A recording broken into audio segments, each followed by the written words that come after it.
good? Here. Hi. Hi. My.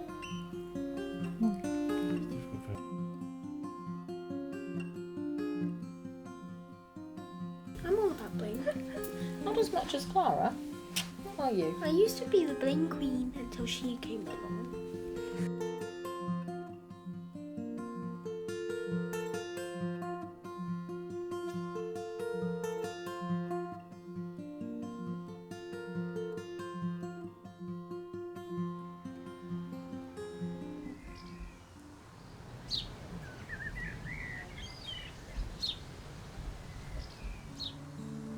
In the countryside in Newport, Wales, Kate is living with her 2 adopted daughters.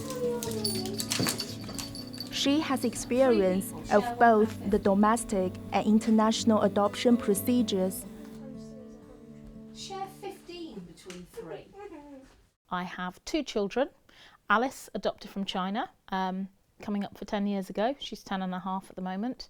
She was 8.5 months old the day I met her. My younger daughter is adopted domestically, and she was 2.5 years old when I met her. She's now just over 7.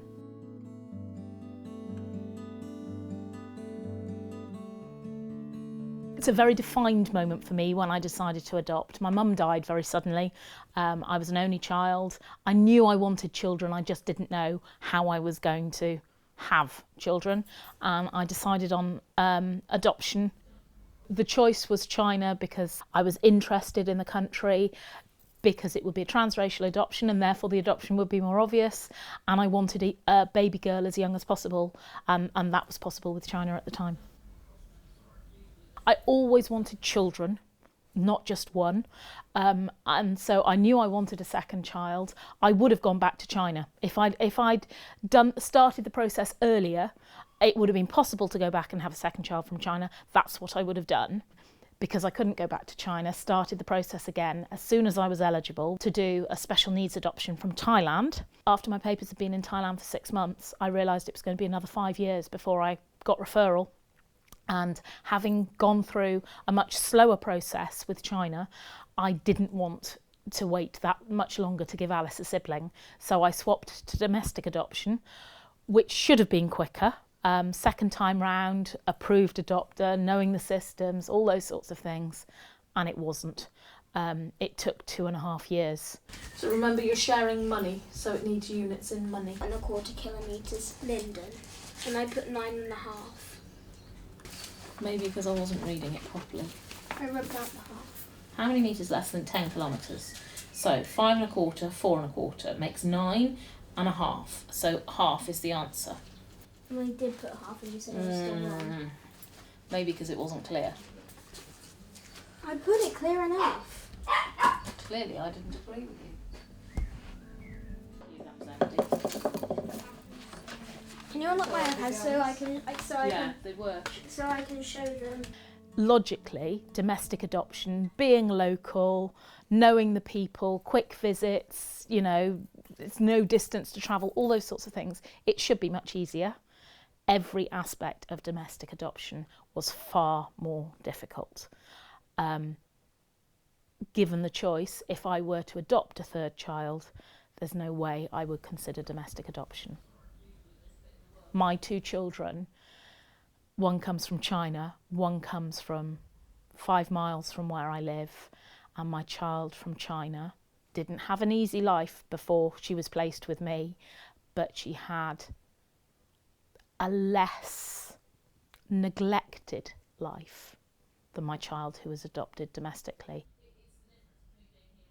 The social workers care, I have no doubt about that, but they don't have the right resources to be able to deal with children in timely ways. My daughter was removed at birth.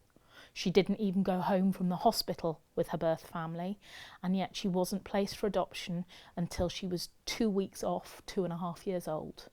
And yet she was a young, healthy baby girl, And that is supposed to be the holy grail of domestic adoption, and yet it took nearly 2.5 years to place her. That, to me, is wrong on every level. And I don't want to criticise the social workers, because I think they do the best they can with what they have. My younger daughter was with a foster carer who loved her very much, but was neglectful. She arrived at 2.5 with 5 words, 3 of which were no and go away.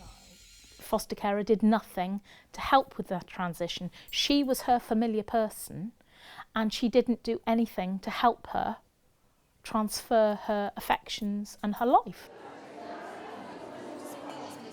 China is where the largest number of adoptions came from. CATCH is a support group for the British families who have adopted children from there. This year, they held a reunion in Daventry. This is my wife, she's French, I'm English, and this is Lily May, who's Chinese. And this is the 3rd time I think we've been to this event.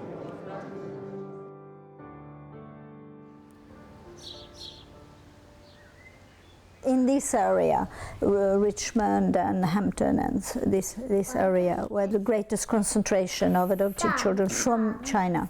We did our research, and Chinese children are more healthy, the healthiest, because it's not due to drug or alcoholism over there, that the mothers are not ill.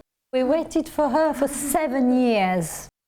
She was a bit nervous. She looked at me here. That was the first day with us in the hotel. She was very tired. She was crying. So it took 2 days for her to bond to us. She seems to be very happy. She goes to school, to a local English school. She's learning Mandarin. She speaks French too. So, cheeky monkey.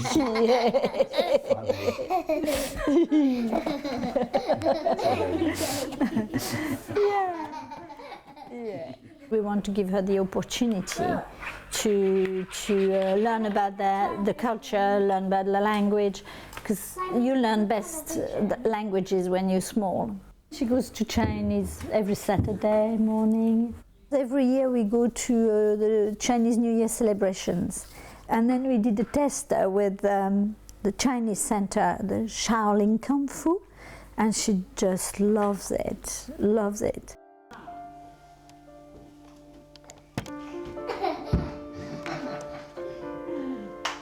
Hong Se.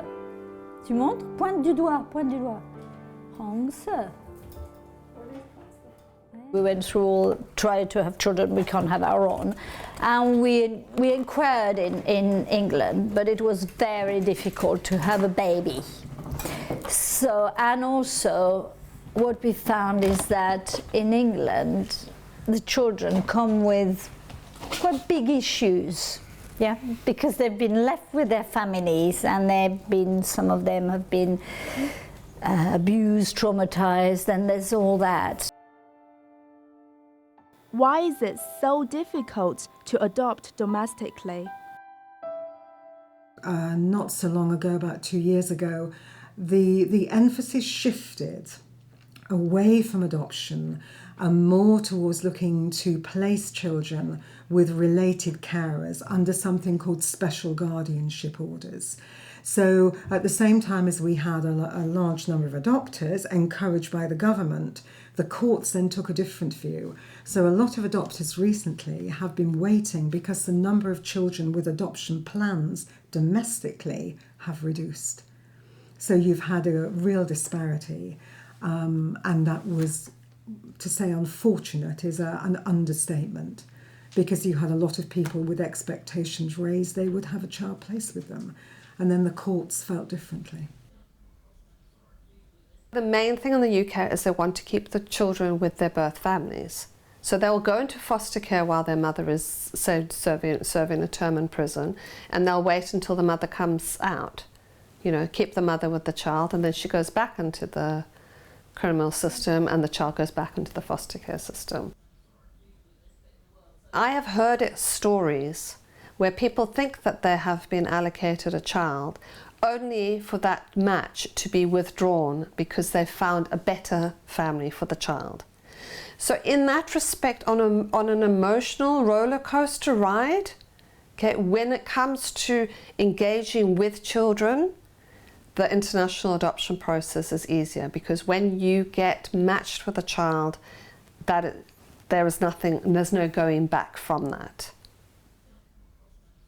People generally, if they're adopting from overseas, will be taking children who've come from institutions. We don't have institutional care in the UK for our children here, but overseas it's very common for a child to come from an institution, and there are particular challenges to do with institutional care. It's also very common for children adopted overseas to have been abandoned, and therefore to have no history about their birth family, about the pregnancy, about the birth, because they have been found, they are foundlings. And therefore we have to make sure that families understand that, understand some of the uncertainties and the risks they're taking. And the other aspects are to do with the connections they have with the country they're adopting from. How are they going to keep the culture of that child's country alive? In the UK, social workers come to visit prospective families before making a decision on adoption. This is called home study. I think some of the emphasis in the home study that we had was too much perhaps on cultural issues. And I think that is really, really important, obviously, to kind of recognise that the child comes from a different culture and that you can open them up to that culture. But I would have appreciated probably more help and tuition on actual parenting and the best way to parent a child, which I think goes across the board, whether the child's adopted or not. I adopted 2 Chinese girls who are now 16 and 14. I think you've always got to be open to it, and you've got to have a positive view. I mean, we have lovely Chinese friends. I'm godmother to a half Chinese little boy.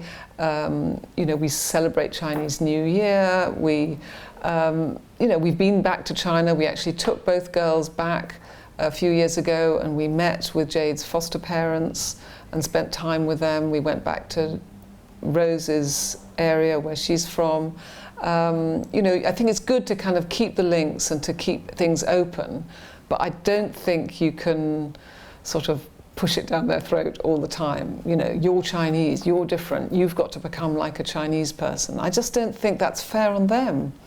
They are busy trying to just grow up and not be too different, quite honestly. They want to fit in and they want to have friends. They don't want to be constantly told that they're somehow different from their friends. So I think you've just got to be a bit careful and take the lead from them. It's a huge moral dilemma when you adopt from abroad, because I'm taking her out of her culture and I'm very conscious of that. So we go to meetups with other children that are in her situation. We go to Chinese summer schools, so she learns about her culture, she does a bit of language. Chinese State Circus comes around, we go and see it. We value China, we talk about it. We cook Chinese food, we go to Chinese restaurants. We will go back to China. It's just funding that is the issue, otherwise we would have been back before now. We value China and things Chinese. Do all adoptees preserve the cultural links? Dima was adopted from Russia by the reality TV star Lady Colin Campbell. The fact that I am adopted from Russia is actually still a part of me, because everybody that meets me or speaks to me, there's something within that cannot be removed, I feel. I was adopted when I was basically 5 months old. I was adopted with my brother as well, who's from a different family, but same orphanage, and we are 2 months apart. Some recommendations that my mum received while she was going through the adoption process was that apparently it would be a lot easier for her to just go abroad and find children. And she thought Russia was the ideal place because her ancestors were Russian. She has preserved many links to Russia, especially in terms of, say, we go to Russian balls twice a year. Growing up and everything and living in France and managing to get all the way to my university and doing a bachelor's business degree at Toulouse Business School. I returned to England now probably 2 years ago. And my mum, she did some reality television stuff, and that sort of propelled me into the media world, I'd say. So now I'm producing this film called Catalyst Feature Film.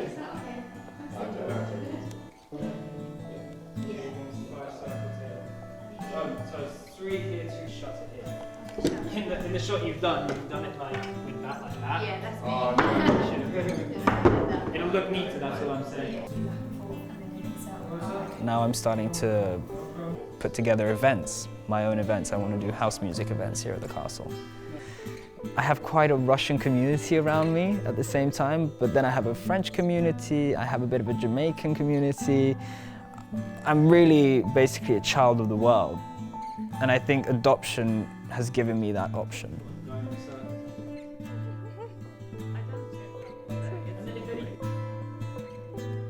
We wanted to have children, and this seemed to be a very good way of having a family.